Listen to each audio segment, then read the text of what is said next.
Question number 8 है a patient in A hospital is given soup daily in A cylindrical ball of diameter 7 cm. If the ball is filled with soup to height of 4 cm, how much soup the hospital has to prepare daily to serve 250 patient? अब देखिए एक hospital में patient को soup दिया जाता है एक bowl में जिसका डायमीटर है 7 cm और उस बाउल में 4 cm हाइट तक सूप दिया जाता है। तो इस तरह 250 पेशेंट्स को सर्व करने के लिए हॉस्पिटल को कितने लीटर सूप डेली बनाना होगा। चलिए जल्दी से इसको सॉल्व कर लेते हैं। बहुत ही सिंपल और बहुत ही इंटरेस्टिंग क्वेश्चन है। दोस्तों मान लीजिए ये वो सिलेंड्रिकल बाउल है जिसकी डायमीटर है 7 cm और इस बाउल में इतना सूप दिया जाता है अप टू 4 cm हाइट का। तो अब ये जो येलो सिलेंडर है इसका हम वॉल्यूम निकाल लेंगे और उसको 250 से मल्टीप्लाई कर देंगे तो हमको आंसर मिल जाएगा।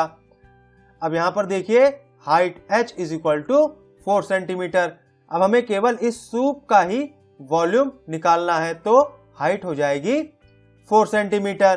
Now radius of the cylindrical bowl r is equal to diameter by 2 and that is equal to 7/2 and that is 3.5 centimetre.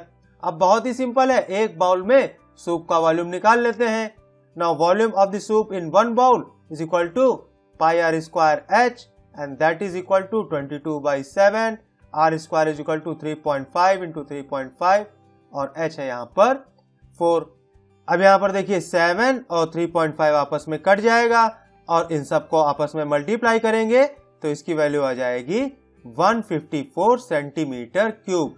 यानी एक बाउल में सूप का वॉल्यूम होगा 154 सेंटीमीटर क्यूब।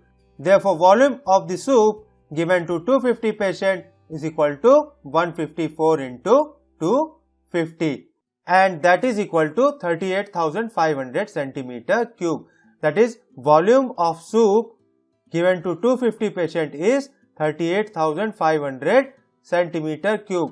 अब हम इसको लीटर्स में कन्वर्ट कर लेंगे तो ये आ जाएगा 38.5 litres because 1000 centimeter cube is equal to 1 liter.